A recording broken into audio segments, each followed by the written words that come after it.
ফলত স্তব্ধ হৈ পৰিছে সমগ্ৰ দেশ। বহুতৰে বাবে আমনিদায়ক হৈ উঠিছে লকডাউনৰ সময়ছোৱা, কিন্তু বিভিন্নজনে বিকশিত কৰিছে নিজৰ প্ৰতিভা। মৰিগাঁও এজন যুৱকে স্বগৃহতে নিৰ্মাণ কৰি উলিয়াইছে প্ৰাকৃতিক সৌন্দৰ্যৰে ভৰপূৰ এখন মিনি পাৰ্ক।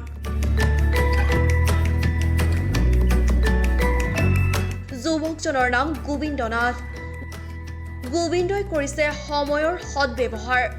ঘৰতে থকা বাঁহ বেত গছ আৰু নাৰিকলৰ কুণ্ডাৰে নিৰ্মাণ কৰি উলিয়ালে মিনি পাৰ্ক।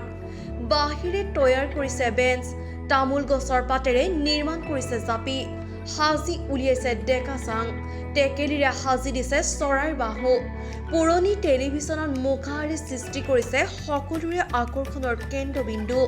সকলোকে লকডাউনৰ সময়ছোৱাত নিজৰ ভালপোৱা কাম কৰিবলৈও আহ্বান জনালে গোবিন্দ নাথে।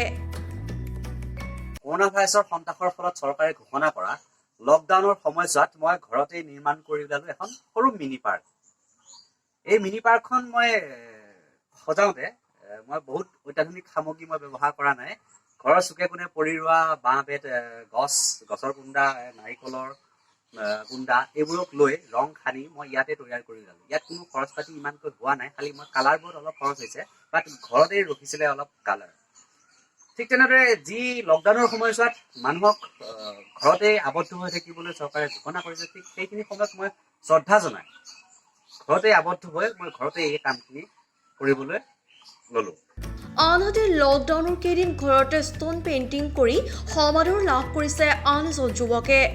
ডুমডুমাৰ ৰূপাই নিৰঞ্জন নায়ক নামৰ যুৱকজনে শিলত খোদিত কৰিছে নানা ধৰণৰ পক্ষী, যাৰ বাবে অৰণ্যক আৰু ইউনিচেফৰ ফালৰ পৰা ভূয়সী প্ৰশংসা লাভ কৰিছে নিৰঞ্জনে।